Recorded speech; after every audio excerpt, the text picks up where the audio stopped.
This is Al Brooks. Thank you for watching the Brooks Trading course. This is another in a series of videos on chart basics and price action. In this video, I'm going to be talking about the importance of volume and news.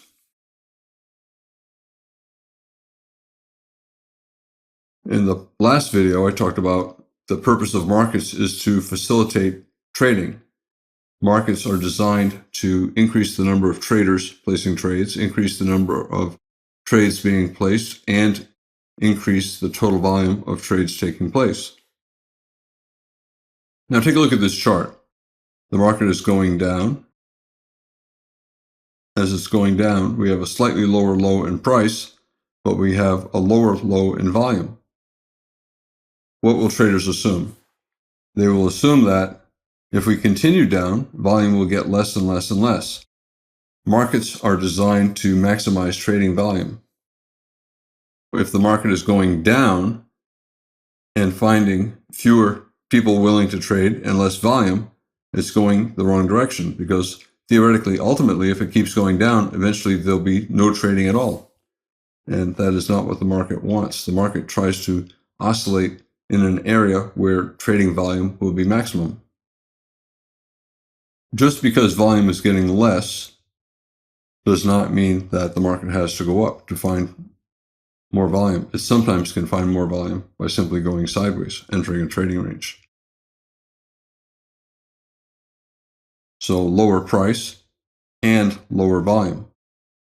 Traders are not interested in trading at this price, so they have to find a new price. If they go lower, they're going to assume there'll be even less volume. So lower is not the answer. The market probably has to go higher to find traders willing to place trades. And you can see we go up a little bit here and volume goes up a little bit.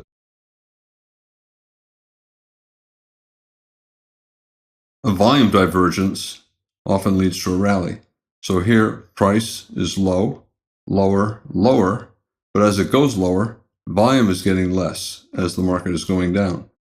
As the market is going down, fewer traders are interested in trading. Theoretically, if it keeps going down, no one will trade. There won't be anyone willing to sell at the low price. Therefore, a lot of times, as the market is going down, volume tends to dry up, and the market has to go higher to find sellers willing to sell. Usually, if the market has a bear breakout on big volume, that low is not going to be the final low in price. Usually, the market will go lower, sometimes 2 or 3 times lower, to confirm that the volume is getting less. The conclusion that traders make is that no one is willing to sell at this price. Everyone's happy to buy, but nobody's willing to sell. If you want to buy and nobody's selling, you're not going to get to buy. The market has to go higher to find a price where sellers will come back.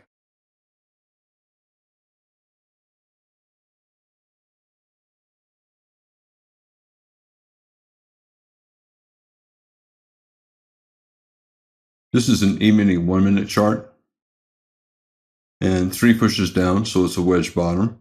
Not really classical wedge shape, but 3 pushes down. We got a sell climax, a second push, and a third push, a spike and channel bear trend. I once traded with a trader many years ago who looked for volume divergences. As the market's going down, he's looking for volume getting less. As it's going up, in a spike and channel bull trend, he'd look for volume getting less, and he would look to trade the divergences. But the problem with trading that way is that if you're a day trader, you're looking for many trades a day. However, a perfect wedge bottom with a double volume divergence, here's the first volume divergence, here's the second volume divergence, that kind of a setup only occurs once or twice a week. So you end up watching the 1-minute chart all week long to find 1 or 2 trades, and you have to hope that you're actually watching the computer at the time that they occur. Do I pay attention to this? No. There are far more important other things that give me far more trading opportunities. Take a look. Here we have a bear breakout and a follow-through bar. So a bear breakout and a follow-through bar. But look at the volume. It's really not all that big. Do I look at the volume and say, oh, here's a bear breakout, but look how bad the volume is. I'm not going to take the trade. Or do I look at this and say, bear trend, double top, lower high, bear bar closing below the low of the past 15 bars, closing on its low, I'm going to sell. I don't care what the volume is. To me, this is a sell. The volume can trick me into not taking a very good trade. And volume, or any other indicator for that matter, is often an excuse that beginners use to not take a trade, even when the trade is a high probability trade. Traders often use indicators, volume, anything, to talk them out of taking what is a good trade, a trade that they should be taking. I think using volume, you're not going to make any more money. Now, here we have a bull breakout. We have a sell-off, a low 2 bear flag, 2 pushes up, 1 pullback 2, and we tried to break to the downside. Instead, we broke to the upside. All right? So you say, oh, look at that big volume. We have a bull breakout. Certainly, the market has to go up. Well, look what happened. Instead of going up, it went sideways and then down.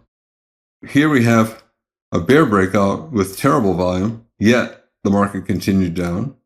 And here we have a bull breakout on big volume, and the market went sideways and then down. So the volume was misleading on the bear breakout, talking you out of the trade. And the volume was also misleading on the bull breakout, convincing you that you should trade, that everyone's buying the breakout. And in fact, it was a failure. So I'm just using this slide to illustrate the reality that looking at volume is not going to make you any money. In fact, if anything, you'll end up losing money because you'll use it as an excuse to do something or to not do something that you should be doing. When I look at this chart, I don't need to look at volume. I know this has the biggest volume on the chart. Why? Because it's the biggest bar on the chart, by far bigger than any other bar. And in general, when you get a big bar like that, it's going to have big volume, especially in this context. We had a bull breakout above the high of the past 30 or 40 bars, and then an even bigger bear breakout. So the odds are probably 70 or 80% that there'll be at least a small second leg down. So I don't need to look at this volume to know that this volume is much bigger than all of that volume.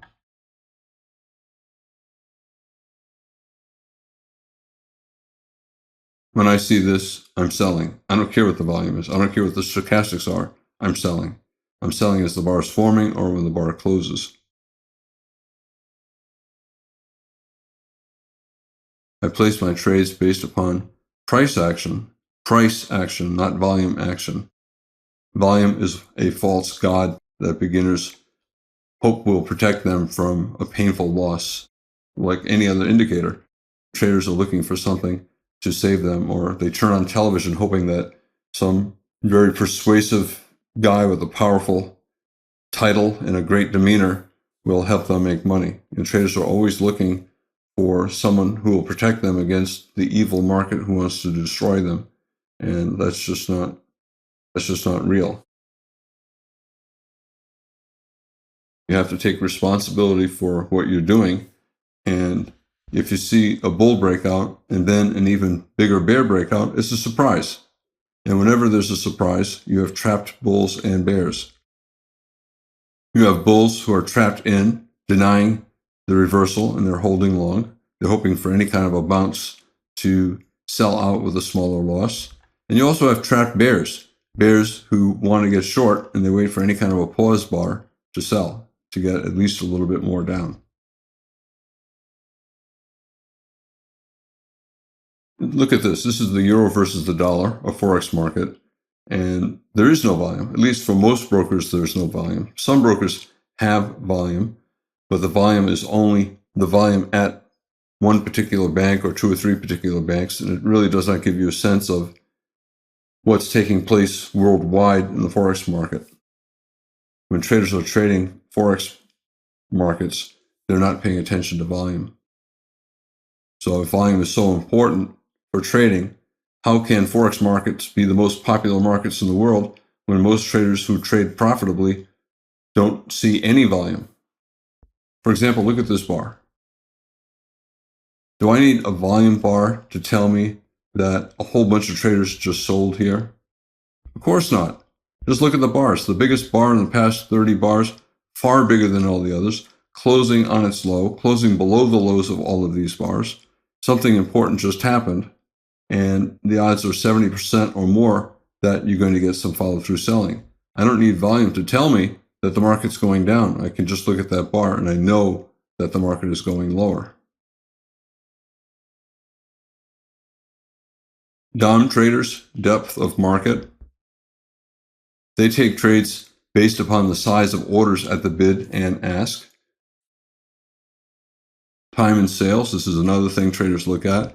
If an order is not filled and you think your broker messed up, you can look at the time and sales to argue with the broker, telling them that the trade should have taken place and that their software made a mistake.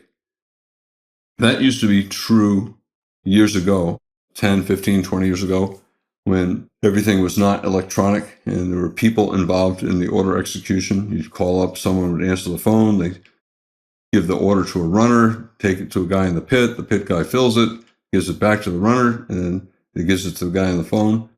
So there are a lot of steps and a lot of people involved, and mistakes were common. But nowadays, everything is electronic, and it's extremely rare to get mistakes. If you place an order, it's going to get filled, and if there's a mistake, it's usually a mistake that you made, hitting the wrong button or having the setup wrong.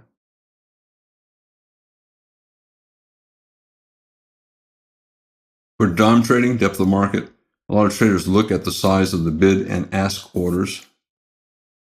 And there are different types of DOM trading. Some traders get depth of market with level 2 data, and that allows them to see hidden orders, and you get a very different picture of what's going on. Like here, look at the circled data. You can watch big orders appear and disappear, and in general, the idea is to trade in the direction of the big orders. Here's TradeStation, here's Interactive Brokers, and this is time and sales. And I'm showing this slide to make the point that time and sales, especially for a lot of brokers, certainly for TradeStation, it's useless. So look at the size of these orders, 1 lot, 2 lot, 3 lot, 4 lot, and here are the times to the second, and you can see corresponding times over here, and look at the size of the orders here, 600 contracts, 32 contracts, 200 contracts. TradeStation only shows limit orders. Some traders trade at the market, some traders enter with stops, and some traders trade with limit orders. TradeStation time and sales only shows limit orders. So looking at it is useless because you're only getting a little piece of the information that it really exists. It does not show market orders. It misses most of the large trade due to deconstructing the orders, taking them apart and showing them in little pieces. Interactive Brokers also shows market orders. Here's a trade with 672 contracts. Here's another trade with 202 contracts, and you do not see them at all here in TradeStation time and sales. But even Interactive Brokers has problems. So TradeStation clearly has problems, but even Interactive Brokers has problems as well. Interactive Brokers does not show every trade. They only show sampled data. They're never clear to me on the phone what they mean by sample data, so I don't know if they're showing every other trade that takes place, every third trade, or every fourth trade, but they're not showing every trade. Also, here's another problem. Every now and then you're looking at time and sales. Here's the E-mini contract. And look at this. Look at the size of this order. 330,000 contracts. And price didn't move at all. Maybe moved a fraction of a tick. So do you believe that someone actually placed an order that got filled with 330,000 contracts and the price did not move? No, of course not. It did not happen. You get data like that you see that is clearly wrong, and you don't know what to do with it. 330,000 contracts. When you translate that into dollars, let's say the S&P is trading at 2,000 and it's $50 a point. So that's $100,000 per contract. And there are 330,000 of those contracts being traded. That's bigger than the annual budget of the Philippines. So do you think that actually took place and did not move the market at all? No. So it's clearly a crazy piece of data and you don't know what to do with it. Every now and then stuff happens that you don't understand, and it happens much more often in the financial markets than a lot of traders would like. For example, this is the euro versus the Swiss franc forex market, and look at this.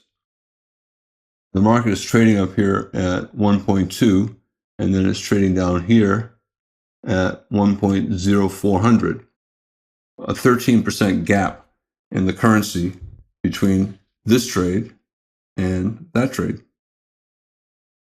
So this is an example of a black swan, of an extremely low probability event, an event that a lot of people say is impossible, cannot happen. There's no way the euro can drop, the euro versus the Swiss franc can drop 13% overnight like that. But stuff happens. Also, I have to say that I've been trading now for about 30 years. Every now and then, something happens and the orders stop working, your data stops working. Firms can go bankrupt. If your software locks up and you call, they'll say, oh, it's just a little glitch and it'll never happen again. Stuff happens. Exchanges can stop working. The order systems can be so overwhelmed. And every time it happens, you call your broker and they say it's never going to happen again. And it happens. I have to say, crazy stuff like that happens less than it did 20 and 30 years ago, but stuff happens. For example, you can get a 13% drop in the euro versus the Swiss franc when a typical big day would be 1% or 0.5%. News. Traders a lot of times pay a lot of attention to the news. I remember 20, 30 years ago trading, everyone would pay all kinds of attention to news reports like 7 o'clock California time. What is the federal trade deficit? For years, that was the big thing. Then for another few years, what's the PPI? What's the CPI? And traders would watch, and there'd be some big move up or down. And they'd put pundits on television right before the news comes out saying that if the number does this, the stock market will do that. And half the time, the market did the exact opposite of what the experts said it would do. And why is that? Because the market prices in the number before the number is released. So there's a 50-50 chance that the market is going to go up, 50-50 chance the market is going to go down, no matter what the news is. So it's not the news that's important. All that matters is the reaction to the news. Price is truth. One of the worst things I think you can do is right before some big news event comes out, if you watch the news, you'll listen to the experts on TV telling you what the market will do depending on if the news is good or the news is bad. Absolute total waste of time. They have no idea what the opinion is of the 200 big financial firms that rule the world, right? That control the markets. They may know about their firm, but they don't know about the other 199. Whatever they say, at best, has a 50% chance of being right. All I care about is if the market's going up, I'm buying. I don't care what the news is. I don't care what the pundits say. If the market's going up, I'm buying. That's all I care about.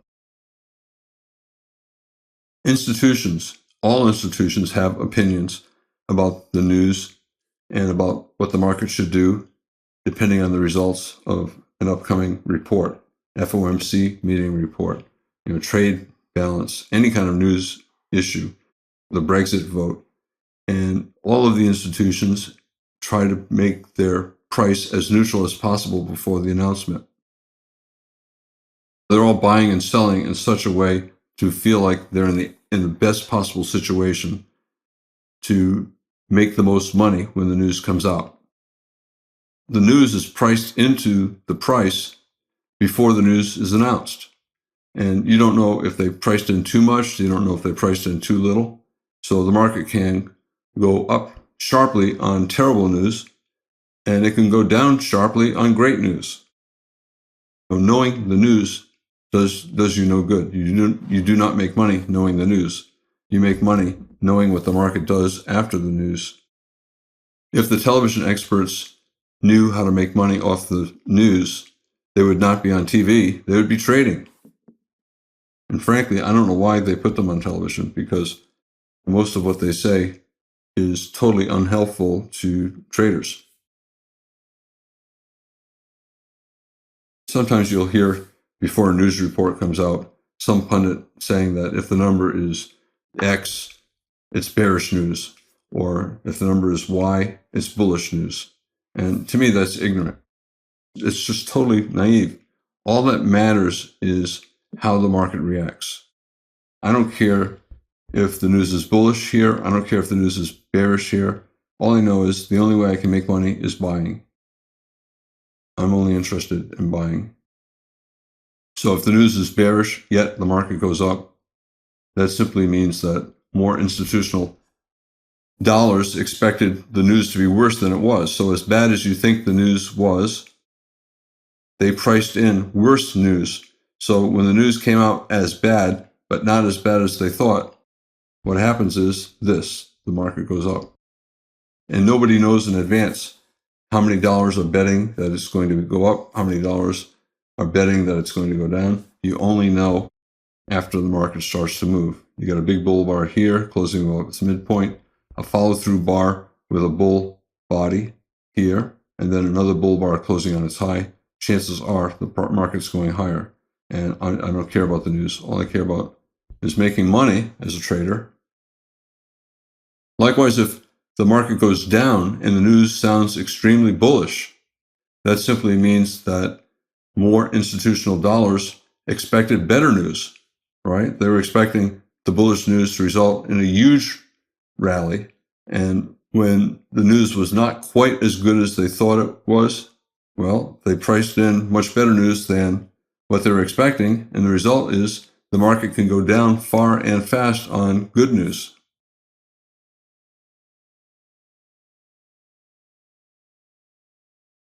They always have to make the price appropriate for the fundamentals. And if they made a mistake on the original pricing, they have to adjust it.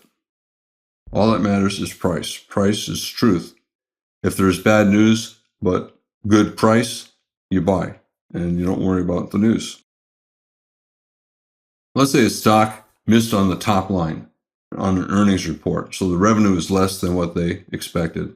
And let's say they also missed on the bottom line. Their total profit is less, but the market still rallied. Is the report bearish if the market is going up? No, to me, if the market is going up, despite the news appearing to be bearish, the stock bringing in less money and making less profit on the money that they're bringing in, to me, that's a bullish report. All I care about is this: if it's going up, the news is bullish. I don't care if the stock did not bring in the revenue that was expected. I don't care if the company made less money than expected. The market is telling me that it's a good report. I don't care if an analyst on television is telling me, oh, yeah, boy, bad revenue, bad profit. I don't care. The market's telling me everything's good. Likewise, the stock can also sell off if it beats on the top and bottom lines. So let's say it makes more money than what people are expecting, and the total revenue is greater than what people were expecting. If the market goes down, I don't care. You can call it a bullish report. I would call it a bearish report. All I care about is the market's reaction to the report, not the pundit's opinion about what is bullish and what is bearish. News is useless. All that matters is price. Price is truth. So if there's bad news, but the price action is good, I'm buying. You'll sometimes hear traders talk about, is the market risk on or risk off? And what they mean is, if the market is falling sharply, traders are scared of losing money, so they want to reduce risk. So they'll say it's a risk-off market. And when they believe it's a risk-off market, they look for less volatile things to trade. They want to reduce their risk. So they may switch to trading consumer staples like Procter & Gamble, Coca-Cola, Verizon, instead of highly volatile stocks like technology stocks.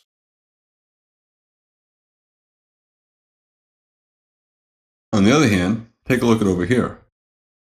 When the market is going up sharply, traders believe it's going to go up higher. They're more willing to trade riskier stocks. So if this is the overall market like the S&P and it starts to rally sharply like this, traders expect it to go higher. Traders will make more money trading more volatile stocks and taking on more risk. They'll say, oh, this is a risk-on situation. Instead of trading low-risk stocks that don't move very much like Procter & Gamble or Coca-Cola, they'll switch to stocks that tend to move more than the overall market, like Facebook or Apple, or even riskier stocks than that. So when the market is falling, it's risk off. Traders are going to only trade things that have less risk. When it's going up strongly, it's risk on, and they'll trade things that have more risk. When you're in a risk on situation, it's a momentum situation. Traders don't care about anything other than price. They see the market going up, they believe it's going to go up more, so they'll just keep buying. They don't really care about earnings. All they know is that the market is going up, and so they're not concerned about risk, they're just concerned about probability. They know that if they buy, there's a high probability of making a reward, so they're going to ignore risk, they're going to ignore earnings, they're going to ignore news. All they know is that the probability is great. And they're more willing to trade much more volatile stocks, as I said, technology, biotech stocks, because they know those stocks move more than the more conservative stocks, and they want to maximize their profit. They know this is not going to last forever, so when it's occurring, they want to be in stocks that give them the best potential for profit. Whenever the market is going up sharply like this, traders believe it's going to go up higher. So you buy here because you believe it's going higher. You buy anywhere in here, a very tight channel, basically a micro channel, no pullbacks. You buy anywhere in here because you believe you'll make money, that it'll go higher and you can sell it for more money. A lot of these traders are momentum traders. They're not buying because the market is cheap. They're buying because the momentum up is strong, and they believe the momentum alone will carry the stock market higher, or the price of their stock higher. They don't care about fundamentals. All they care about is momentum. They don't care about value. They don't care about earnings. They don't care about news. All they know is if they buy money, they'll probably make money. So they're just trading on probability. Traders sometimes refer to FOMO trading, fear of missing out. It's an acronym. And this is a good example of FOMO trading. When the market is racing upward, they're afraid that they're going to miss a great opportunity, so they buy, right? The institutions are judged on their performance compared to other firms. And when you get these brief opportunities to make a lot of money quickly, everybody buys. And with everybody buying, it is self-perpetuating. The market just keeps going up. Firms cannot miss big moves like this. They don't happen all that often. In general, about 10% of the bars on any chart are in a strong breakout like this, and this is where traders make their money. So they cannot risk missing one of these opportunities. As I said, only 10% of the bars on any chart look like that, and when this starts to happen, traders buy, and with everyone buying, it's self-perpetuating, and it goes up. Traders are afraid that they're going to miss a big opportunity. You can call it a risk-on market. You can also call it a FOMO market, fear of missing out market. It's a momentum market. Everybody's buying because they know the probability is it's going to go higher. Buying at any point in here will result in a profit.